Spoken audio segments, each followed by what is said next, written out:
Hi there, guys. It is a car talk kind of day, and I posted earlier on my Instagram a real parent question. I was speaking to a group of moms last week, and they gave me some really good questions that they had, and I wanted to share some of those with you and some of the things we talked about. So the first question that was asked is, how do I know if I'm pushing too hard?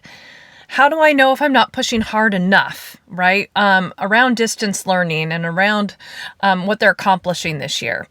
And, my first instinct was this shift in perspective, which is there's not a right way or a wrong way to parent through this.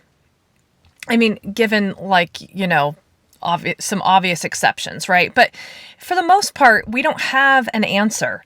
It is more complex than that, right? It takes some tinkering around and some trying things out and exploring our own emotions, our own boundaries, and what feels comfortable to us. And so there's not one answer for this. And the outcome doesn't depend here on perfect parenting on your part. So let's take a breath and relax a little bit, because that question in and of itself tells me that this is hard and parents are stressed and they're not sure they're doing the right thing by their kids. And so I want you to know that no one has a roadmap to this. No one has done it before. And we're all just trying to figure it out. The best place to start, you guys, is your own values and your own boundaries and comfort. And some of us don't know what that is. We just don't know. We like to have a list, right? We like to have a to-do, and we like to check it off and mark the boxes, and then that's done. That's taken care of. And parenting in pandemic, but anytime really, is far more complex than that and emotional. And so we need to give ourselves a break, right? And we need to know that I don't have an answer for that. But if you're kind of looking at your kids and you're thinking, oh my gosh, they're going to fall behind if I don't push hard enough. Or, oh my gosh, I'm totally stressing them out. I'm pushing too hard. Here's some things that you can look at from just kind of a brain science point of view is when our kids learn best, they're in their thinking brain. Right? So they have access to all their best skills. They're able to stay calm and emotionally regulated. They're able to get started on things. They're able to stick with things. That's, when they're in their thinking brain. That happens when we're calm, when we're enjoying ourselves, when we feel we have the skills necessary to perform the task. So we want to kind of break that down. How do you know if you're pushing too hard? The first clue, I would say, that you're pushing too hard, a couple things to look at. One, are you requiring your child to do something that they actually lack the skill to do? That's going to be pushing too hard. There's going to need to be some scaffolding there to go from what's being asked maybe by the teacher or the grade level expectation and where they're at. And so you would kind of map that out, sometimes with help like from your school psychologist, your school counselor, maybe even the teacher, or a professional like me. Like, what would be the steps there and how do we bridge that gap, right? That's one thing to look at. But the other thing is, if your child is going out of their thinking brain into their emotional, reactive, fight or flight brain frequently, that may be because you're pushing them too hard. So you want to look at patterns of behavior like crumpling up the paper and ripping it apart and throwing it on the floor. Fight or flight, right? Fight would look like yelling at you, arguing with you, tearing things up. Flight would look like leaving the room, hiding, crying. If that's a pattern that's going on a lot, maybe there's pushing too hard there.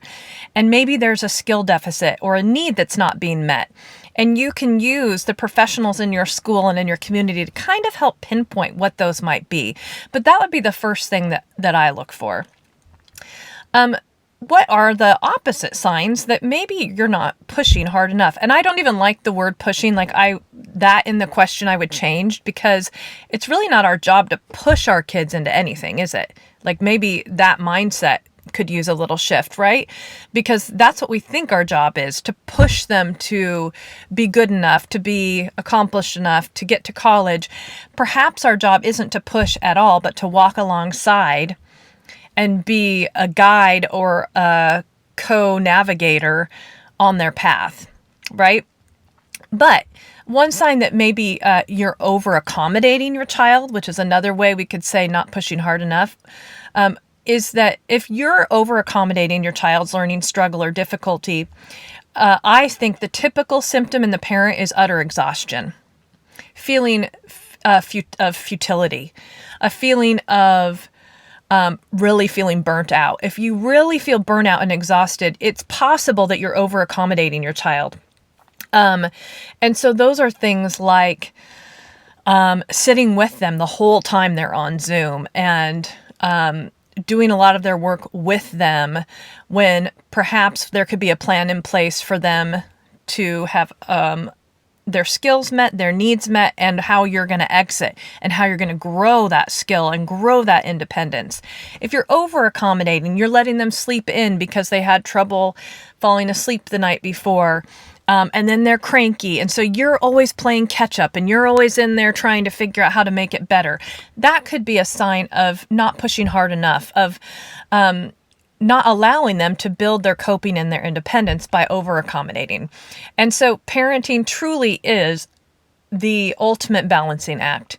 And like most things, even the pros get off balance. Right? I know I do. For goodness sake, I know I do. So those are just some things to consider in that question. And I'm going to keep coming to you with real life questions from parents that I'm getting and just kind of share with you what those conversations are that we're having.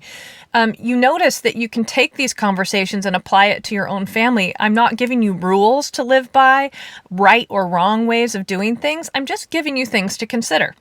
So take that and consider that. Feel free to comment with other questions, and I'll be back with more conversations I'm having with parents. I'm also going to be asking parents to give me some examples that we could workshop live on my Car Talks, because I think it's interesting to take a child with maybe a learning struggle or a behavioral or emotional difficulty they're having at home and show you guys how we kind of break it down. What kind of questions do we ask? And how do we go about understanding the child so we can meet their needs? And sometimes if you see that process happening, it will help you do it yourself in your own home. Have a great day. Enjoy the fall leaves and sunshine while it lasts. And I'll be back with you soon. Bye.